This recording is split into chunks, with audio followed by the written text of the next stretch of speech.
ஸ்ரீ அம்மன் electrical ஸ்ரீவேண்டி work. என் பேர் ஜெயக்குமார்.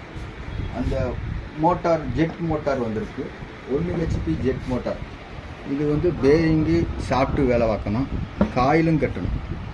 இது பழைய மோட்டார்னால் ஒரு 10 வருஷத்துக்கு முன்னாடி உள்ள மோட்டார். Crompton Greece company. இது வந்து கிராம்ப்டன் கிரீஸ் கம்பெனி ஒரு 10-12 வருஷம் இருக்கும். இது காயில் வந்து ஷார்ட் ஆகிடுச்சு. காயில் பிரித்து வேர்த்து வேலையெல்லாம் பார்த்து கொண்டு வந்து மாட்டணும். இந்த காயில் பிரிச்சுக்கிட்டு இருக்கோம். இது மாதிரி வந்து எந்த வேலைனாலும் 6 HP மோட்டர்லேருந்து 50 HP மோட்டர் வரைக்கும் ரீவெண்ட் பண்ணுறோம்.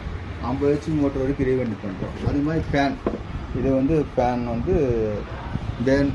வந்து காயில் வந்து போகும், பேரிங் இருக்கும். அதெல்லாம் எல்லா வேலையும் பார்க்குறோம். அது மாதிரி உங்களுக்கு எந்த வேலைனாலும் சிறப்பாக பண்ணி தரோம். ஸ்ரீ அம்மன் எலக்ட்ரிக்கல் ஸ்ரீவேண்டி ஒர்க். 98 424 80 554.